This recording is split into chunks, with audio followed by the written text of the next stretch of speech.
Why, hello, YouTube. Greetings from the Lazy Abra Reviewer. And X-Eagle 1. Finally. He's been gone all week. Yep. Were you here Monday? I can't remember if you were there Monday. Yeah, we finished the Ultimate Doom. That's what we did.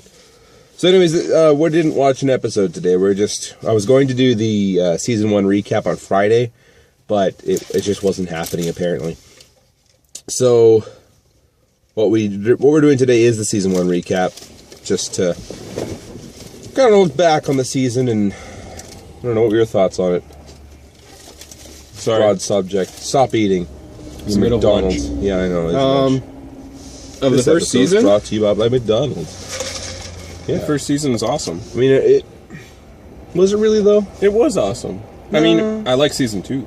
Yeah, I would say season 2 is. But there's a lot more episodes in season 2, and that's why it. Okay. All right, I'll give you that one. Because there's like 40 in season 2 and 16 in season 1. Like, I think season 1 opened up pretty good, and then it had that dip where nothing really happened, and then you get your awesome, amazing episodes like Fire on the Mountain and Fire something or other.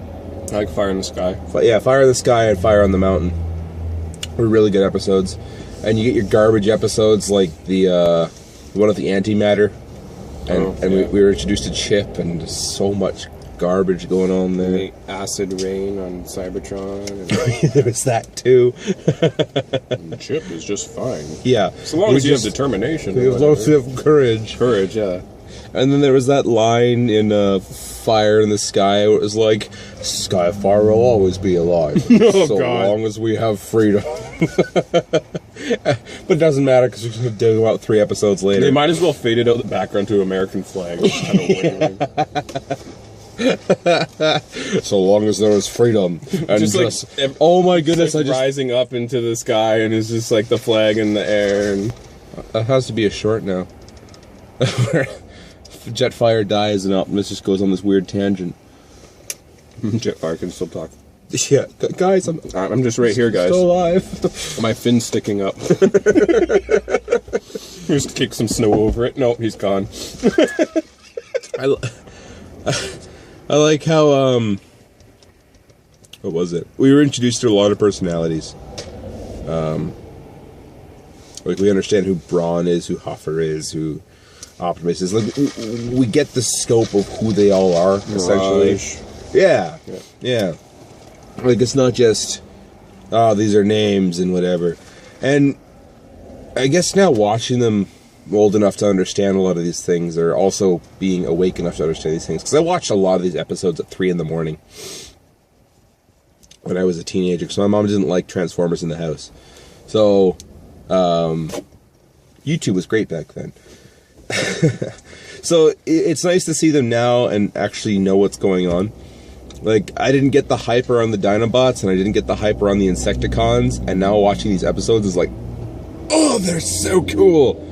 Like, the Insecticons' abilities are amazing, and the Dinobots are just epic for the sake of epic. Yeah. What else was I gonna say? I liked how certain characters now I actually enjoy, and certain characters I thought I hated, I didn't. Like, I thought I hated Bumblebee. And Bumblebee's not so bad. No, he's not. I think everyone just complained because of the Bay movies, just over-glorifying him and oversaturating the market with him. Bumblebee's like kind of like the nice guy, you know? Yeah, he's not so bad. There's a few lines later on where it's kind of like, okay, Bumblebee. Schmaltzy. Yeah. Or like, aw, shucks, about the stupid convertible car. Well, yeah, I get they kind of focus on it because him and Spike hang out all the time, and whatever. But, I think Bumblebee's more human than anybody else. I think so. I think he's more relatable to being what human even more is. Even more so than Hound, who loves humanity and all that. I realized I like Brawn way more than I thought I did. I didn't really know who Brawn was. I just knew he was strong. But he's cool. Brawn is amazing.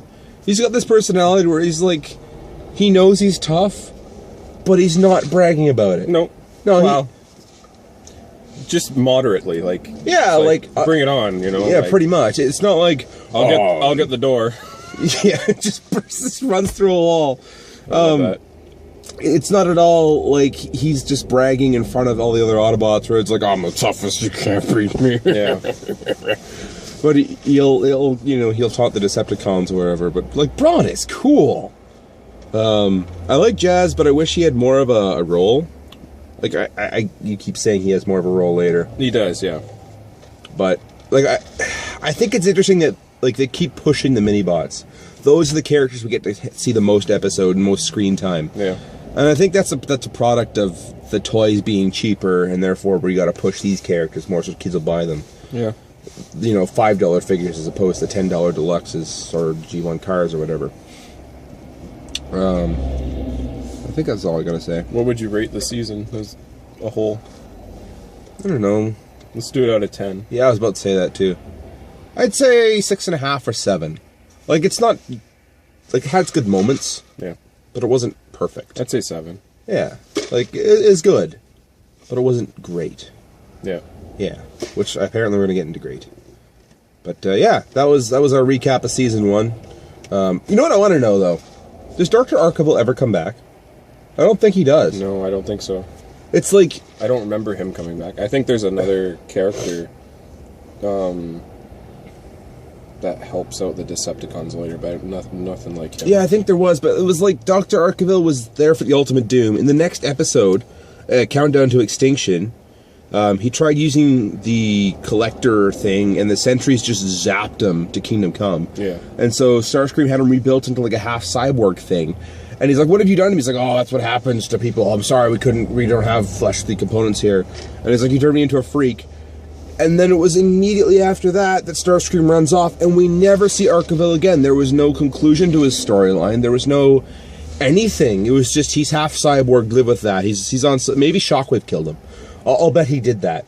It's like, oh, Starscream's gone. Yeah, you just keep him for testing. They could have him somewhere. But Megatron said we have no use to it for him anymore. Shockwave knew that. Yeah, but it's Shockwave. Shockwave would totally kill him. Come on, it's Shockwave. I don't know if he would just right out, like, kill him, or if he would just, like, subject him to a bunch of stuff until his inevitable doom, to put it nicely. I guess. I don't know, I can totally see Shockwave. Like, he just tried murdering Autobots, and they got dodged out of the way, and the huge hole was open, and they escaped that way, but... Yeah.